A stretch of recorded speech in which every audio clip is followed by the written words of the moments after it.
Alright, I'm Professor Placid, and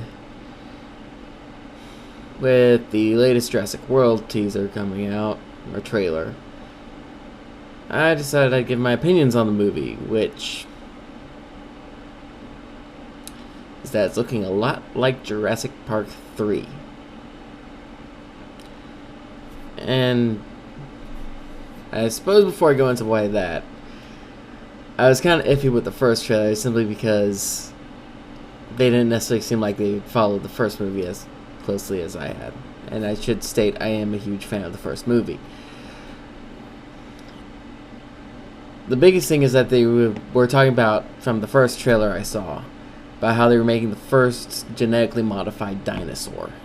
When all the dinosaurs in Jurassic Park are genetically modified, they were crossed with frogs. That's how a lot of stuff that happened in the first movie happened to begin with.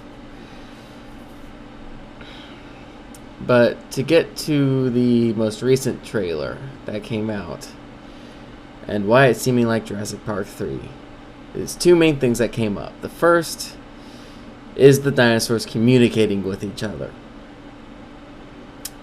Now, granted, in Jurassic Park and The Lost World, it did seem like the velociraptors were communicating with each other, and they probably were.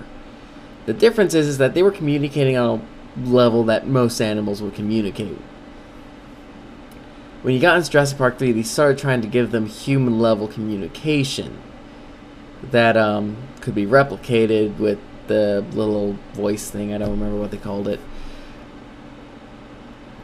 The second problem is that they have the Indominus Rex pull out its tracking implant, which one just kind of doesn't logically make sense, considering the reasoning is they remembered where it put it in. Because you would probably sedate a thing like that before you put the tracking implant in, and I'll admit to have only been sedated once for surgery, but I don't remember much after that. The other is that they seem to have implied that it knew what the tracking implant was for, that it tore it out. Which, again, they're attributing the dinosaur with human-level intelligence. And really where my problem comes with that is that when you're dealing with a story, you have three different types of conflict. You have man versus man, man versus self, and man versus nature. And the first Jurassic Park was very much a man versus nature story. And a lot of the reason why it worked is because the dinosaurs weren't necessary for the story. You could have replaced the dinosaurs with wolves or lions or any other animals that existed, modified or not, and the story would still work. Because the story wasn't about the dinosaurs, it was about the humans in that situation, in a situation where they had lost control because they never had it to begin with, really. And about them simply dealing with trying to survive the force of nature.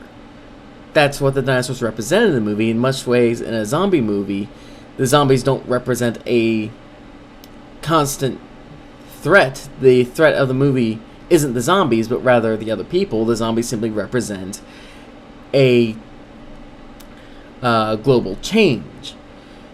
In that way, the dinosaurs simply represent nature in Jurassic Park. And with Jurassic World, it's almost becoming man versus man instead of man versus nature, because they are trying to give the dinosaurs human-level intelligence.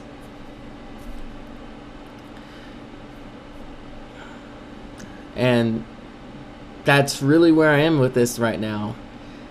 And when the first trailer came out, I was really hyped to see it, but at this point,